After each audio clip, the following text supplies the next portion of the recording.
നമസ്കാരം.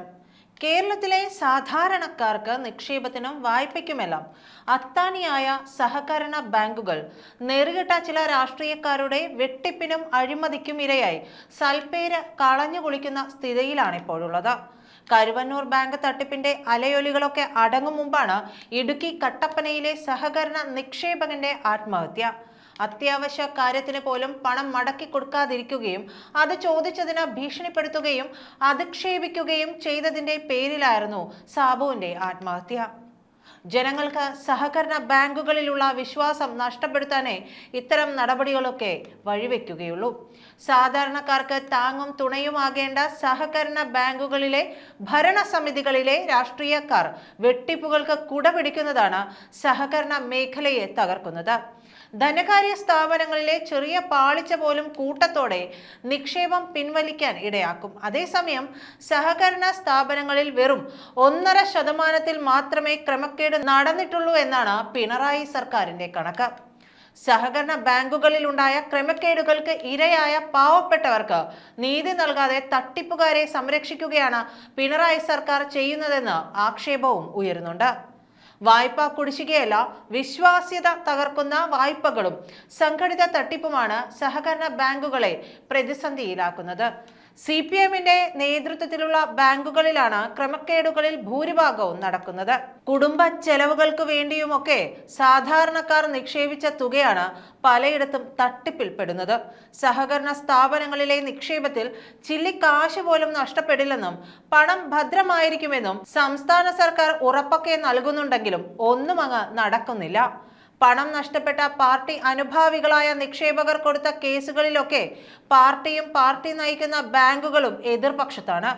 കരുവന്നൂരിൽ നിന്ന് കൊണ്ടുപോയ 175 കോടി രൂപ ആർക്കെല്ലാം കിട്ടിയെന്ന് ED അന്വേഷിച്ചു കൊണ്ടിരിക്കുന്നു. സഹകരണ ബാങ്ക് പ്രതിസന്ധിയിലായാൽ നിക്ഷേപകർക്ക് 5 ലക്ഷം രൂപ വരെ ലഭിക്കുന്ന തരത്തിൽ ഗ്യാരണ്ടി സ്കീം പുതുക്കിയ ഉത്തരവ് ജൂലൈയിൽ തന്നെ പുറത്തിറങ്ങിയെങ്കിലും അതിന്റെ ഗുണം നിക്ഷേപകർക്ക് കിട്ടാനുള്ള നടപടിയെടുക്കാതെ അധികൃതർ വൈകിപ്പിച്ചതിന്റെ തിക്തഫലം അനുഭവിക്കുക കൂടിയാണ് നിക്ഷേപകർ ഇപ്പോൾ ചെയ്യുന്നത്.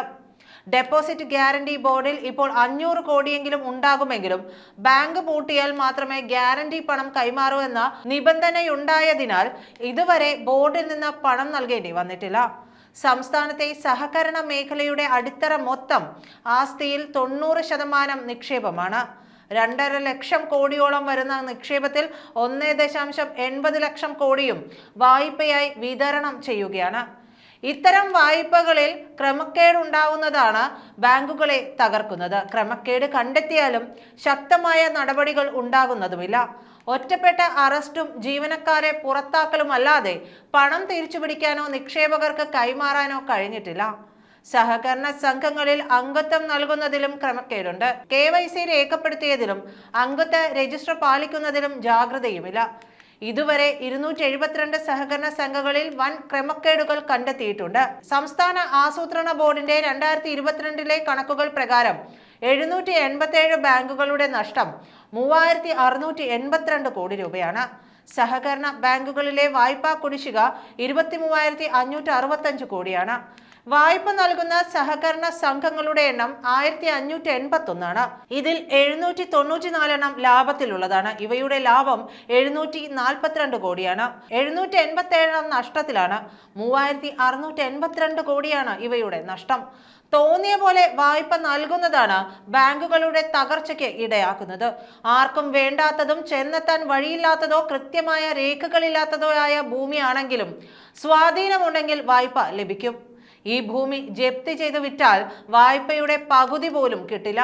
വിറ്റുപോകാത്ത വസ്തു വൻതുകയ്ക്ക് ബാങ്കിന് വിറ്റഴിച്ച ഫലമാണ് ഭൂമാഫിയയ്ക്ക്. കൊല്ലത്തെ ബാങ്കിൽ പണയ ഉരുപ്പടികൾ മുക്കുപണ്ടമായി മാറ്റിയും തട്ടിപ്പുണ്ടായിരുന്നു. പണയം കുടിശ്ശികയായതിനെ തുടർന്ന് പണയം വച്ചയാളെ ബാങ്കിൽ വിളിച്ചു വരുത്തിയപ്പോഴാണ് ഉരുപ്പടികൾ തന്റേതല്ലെന്ന് ഉടമസ്ഥൻ പറഞ്ഞത്. 2 വനിതാ ജീവനക്കാരെ ഭരണസമിതി സസ്പെൻഡ് ചെയ്തു. പോലീസ് അന്വേഷണത്തിൽ മുൻപ് ക്രമക്കേട് നടത്തിയിട്ടുള്ള ജീവനക്കാരും സുഹൃത്തുമാണ് തട്ടിപ്പ് നടത്തിയതെന്നും കണ്ടെത്തി. ഇവരെ അറസ്റ്റ് ചെയ്തു. ഇത്തരത്തിൽ പലവിധ തട്ടിപ്പുകൾ സഹകരണ ബാങ്കുകളിൽ അരങ്ങേറുന്നുണ്ട്. സ്വത്ത് ഈടുവെച്ച ഒരാൾ വായ്പ എടുക്കുന്നു. അതേ സ്വത്ത് പല പേരുകളിൽ പണയം വെച്ച പുതിയ പുതിയ വായ്പകൾ സ്ഥലം ഉടമറിയാതെ എടുക്കുകയാണ്. ഇങ്ങനെയും തട്ടിപ്പ് നടക്കുന്നുണ്ട്. തിരുവനന്തപുരത്തെ BSNL എഞ്ചിനീയേഴ്സ് സഹകരണ സംഘത്തിൽ 260 കോടിയുടെ തട്ടിപ്പാണ് നടന്നത്. 1070 കേസ് രജിസ്റ്റർ ചെയ്തു. ഭരണസമിതി അംഗങ്ങളും ഉദ്യോഗസ്ഥരും ഉൾപ്പെടെ 8 പേർ അറസ്റ്റിലായി.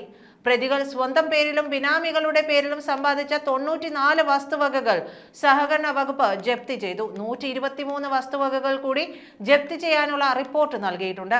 പണയത്തിനെത്തിച്ച സ്വർണ്ണാഭരണങ്ങൾ മറ്റു ബാങ്കുകളിൽ പണയം വെച്ച് തട്ടിപ്പ് നടത്തിയ സംഭവങ്ങളുമുണ്ട്. കാര്യങ്ങൾ ഇങ്ങനെയാണെങ്കിലും ജനങ്ങൾക്ക് സഹകരണ പ്രസ്ഥാനങ്ങളിലുള്ള വിശ്വാസം പൂർണ്ണമായി നഷ്ടമായിട്ടില്ല എന്ന് തന്നെ പറയാം.